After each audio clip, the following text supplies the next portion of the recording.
Every year, hunters all over the world set off into the woods in hope of getting game, and they know that as soon as they set off on their hunts, they are no longer on the top of the food chain, and that they need to use situational awareness while they're out stalking their game, or they're going to end up on the menu. But before we get to today's story, if you've had an encounter or know a story that you would like to have shared here on the show, please email me at the link below. If you like today's story, please gently slap that like button. And while you're at it, if you're a return viewer or even a new viewer, hit that subscribe button. While you're at it, glass that notification bell so you don't miss out on any future content. Now, let's get into today's encounters. Located up in northern Canada, right on the west shore of Hudson Bay, is the small Arctic port town of Churchill, Manitoba. It's located approximately 140 kilometers south of the Manitoba-Nunavut border, right at the mouth of the Churchill River where it flows into the Hudson's Bay. Churchill's a relatively small town. It's got a population of about 1,000 people. And what it's most known for, all throughout Canada and probably even through North America, is for the polar bear migration that typically happens around early October to the end of November every single year as the polar bears make their way north in search of the first sea ice. Every year around this time, the population of Churchill will double, sometimes even triple, because of the polar bear migration. People come from all over the world to go view the polar bears, whether it's tourists or scientists going to study them, because there's just so many of them making this migration. There's actually tour companies that'll take you on these massive tundra buggies. They'll take you out into the tundra where you can pretty much get up close and personal with these absolutely massive bears. These things could get up to 1,500 pounds. They're the largest land predator in the entire world. So it really draws a crowd during this migration. However, during this time is also around the same time as the caribou hunting in the area starts up for the year, and the caribou herds tend to migrate in and around the Churchill area as well. And the caribou hunting up in the Churchill area is some of the best caribou hunting all throughout North America. And every year during this time, hundreds of hunters from pretty much all over the world will go to Churchill. They'll hire guides. Those guides will take them out into the tundra, out into the woods to go on these caribou hunts. And in the early 2000s, a personal friend of mine, we're going to call him Ron for this story, he was one of those guides. He was born and raised in Churchill, and at this point of his life, he was in his early 30s, and this was how he made the majority of his living, was taking these hunters out on these hunts, because these guys would pay anywhere from $7,000 up to $12,000 US to go on these hunts. So this was how he made the majority of his living, was taking these guys out. He was very experienced doing this. Again, he was born and raised in Churchill. So he really started to get a reputation among a lot of these hunters as being one of the really good guides to have to go on these hunts. So every fall he was incredibly busy. And this particular season was going to be no different. He had several groups coming in this season, and each group he would be taking them out for about 1 week. So he spent a lot of time during the off season preparing for these hunts. He had one group coming in. It was 2 older American guys and a 15-year-old American boy. And when they arrived in Churchill, he made his way to the airport. He picked them up. Then he set them up with lodging in town for that first night. The next morning, they got up and they were going to be making their way to this small, rustic hunting cabin located about 60 to 70 kilometers outside of Churchill. Now, where this hunting cabin is located, there's no roads at all. In fact, there's hardly any roads outside of Churchill. The only way to get there is either by air, by train, or even by boat through the Hudson Bay. So for this trip to get to this cabin, they were going to be having to go down the Churchill River in this small, tiny boat. So that morning, they made their way down to the Churchill River. They got into this small boat and they started heading inland. They were able to get a fair distance down the river until they got to this one spot where the rapids were just way too intense. They could not go any further. So they were forced to pull the boat over to the riverbank, beach it up on the rocks. And then they had a few kilometers that they were going to have to do on foot to where they were able to link up with a canoe that was waiting for them to take them the rest of the way to the cabin. So they all grabbed their gear and they started walking along the riverbank. As they're making their way down the riverbank, Ron's constantly looking up into the bush, up onto the ridges, just to make sure that they're not being followed by anything, because polar bears are actually the one species of bear that will actively hunt and stalk humans. Other bears occasionally may stalk and hunt people, but polar bears are the only species of bear, at least in North America, that will actively hunt and stalk people. So it's a real concern. And being born and raised in Churchill and being a guide for several years, Ron was very aware of the danger of these bears. So the entire time he just keeps looking up along these ridges and into the bush just to make sure that they're not being followed. At one point, they were about 2 kilometers away from that next river when Ron thought he caught something moving along this ridge, kind of slightly behind where they were walking. He quickly turned, looked up at the ridge. However, it was very hard for him to make out anything at all because there was snow on the ground. It was overcast that day. So he was really paying attention, really trying to focus, trying to see what was moving and what he had seen, when all of a sudden he noticed the all too familiar silhouette of a large polar bear following them along the ridge slightly behind them. Ron instantly recognized this type of behavior of this bear because he had grown up around these bears. He had been a guide for many years, and he knew in that instant that the chances were this particular bear was actively stalking them. At this point, it put him on high alert. He quickly unslung his rifle. He told the 2 American fellows and that teenager that they had to pick up the pace and not to run under any circumstance at all. These guys and this kid were instantly shaken up. They were asking him what's going on, and he did not really want to tell them because he did not know how they would react. He did not want them to start running and trigger a prey response from this bear. So he just said, we just need to pick up the pace. But these guys kept on him, kept asking him, what's going on? What's going on? Why do you unsling your rifle? So eventually he had to tell them, guys, I'm pretty sure there's a polar bear walking along this ridge, and I'm pretty sure that it is actively stalking us. I've been watching it for a while now. We just need to get to the canoe. Once we get on another river, we should be fine. This bear will just leave us alone. At this point, the 2 guys and the teenager, they quickly unslung their rifles as well, and then they picked up the pace. Once they got to that other river, they dragged these 2 canoes out of the bush, put them in the water. The entire time, Ron was just attentively watching that ridge just to make sure that that bear was not getting any closer. Once the canoes were in the water and all loaded up with their gear, they hopped in. Ron took his rifle, he put it down in the canoe beside him, and then he unzipped a case and pulled out a short-barreled 12-gauge pump-action shotgun with a pistol grip that he always kept loaded with slugs and buckshot in that order. Slug, buckshot, slug, buckshot.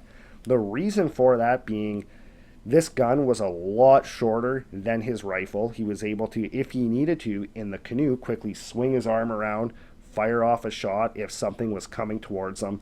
And the reason he loaded it in that particular order was the slugs for stopping power, and then the buckshot for kind of more of an area of effect type damage blast to whatever's charging at them. So he had his shotgun down beside him. They paddled these 2 canoes down the river for a few kilometers with no other sign of this bear whatsoever that entire time.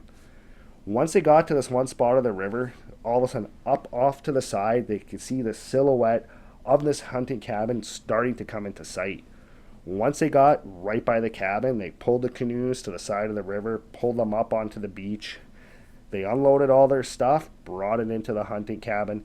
Now, this hunting cabin is incredibly rustic. It's not your typical cabin. It's not multiple rooms or anything like that. It's pretty much just one big square with a wood stove in one corner for heating and for cooking, and then just multiple cots and one couch kind of right in the middle of this giant square room. So nothing fancy by any stretch of the imagination, but it was just a place to sleep and store their gear while they would be on their hunt. After everybody got all their gear into the cabin, they all picked out which cot they would be using. That Ron made some dinner, and then they sat around and talked about what the next day was going to hold, what they were going to do for their first day of hunting. That night, right before they went to bed, Ron made sure the door was locked, And then he told them that if anybody had to leave the cabin at night to go use the outhouse outside, that they had to wake him up, and under no circumstance was anybody to leave that cabin without him at night. Because Ron, again, was very familiar of the dangers of the polar bears up in this area, and he wanted to make sure that nothing happened to his clients who he was responsible for. Both men and the teenager agreed that if they had to use the washroom, they would wake him up, and with that, they all lied down in their cots and they went off to sleep. But that night, in the middle of the night, Ron found himself being startled awake by getting slapped in the face and somebody shaking him, and to a voice going, "Ron, get up, there's something trying to get into the cabin." He instantly sat up, full alert, and was listening to see if he could figure out what this thing was. He could hear something incredibly large out on the small deck just outside the cabin. He could hear claws digging into the wood of the deck and up against the door, and he could actually hear and see the door moving under force of whatever this was outside. His first thought instantly went to polar bear, and he also instantly thought that that bear was more than likely the bear that had been following them along that ridge earlier that day, and that it had followed them to the cabin, and now it's trying to get in. He instantly knew that they were not in a good situation, and that it was going to be up to him to try to figure out how to deal with this situation, how to keep himself and his clients safe. So he stood up, made his way over to the door, put his shoulder up against the door, and was listening to this bear outside. He could hear its real heavy breathing. He could hear it smelling and huffing along that small crack at the bottom of the door. And he looked over at those two American guys and that kid and said, "When I say rifle, you hand me my rifle."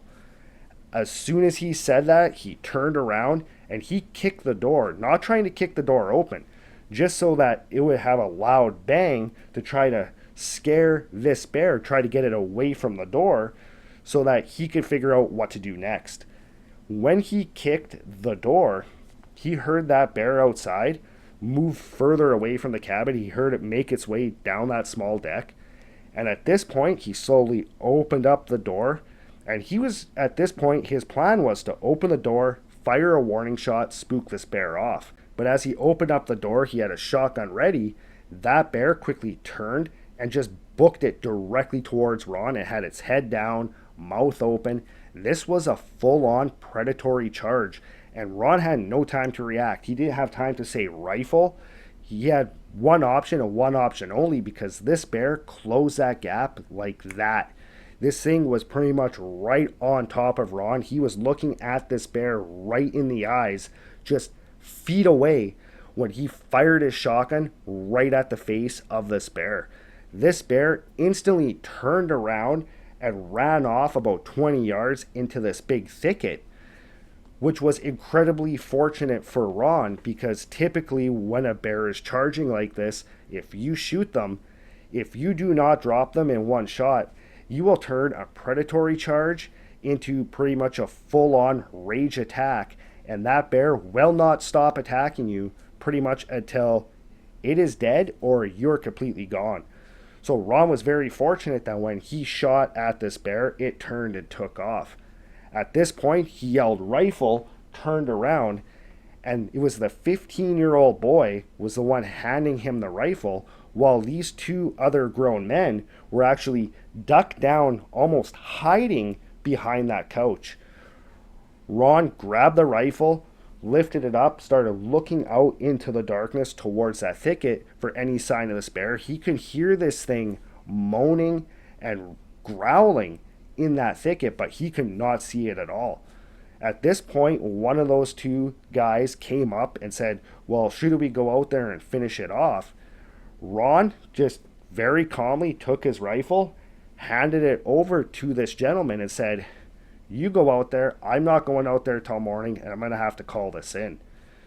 The next morning, when they got up, Ron got on his radio. He radioed over to conservation to report shooting at this bear, because polar bears are a protective species, and up in Canada, you're only allowed to hunt them if you're Inuit. You cannot hunt them as a hunter at all.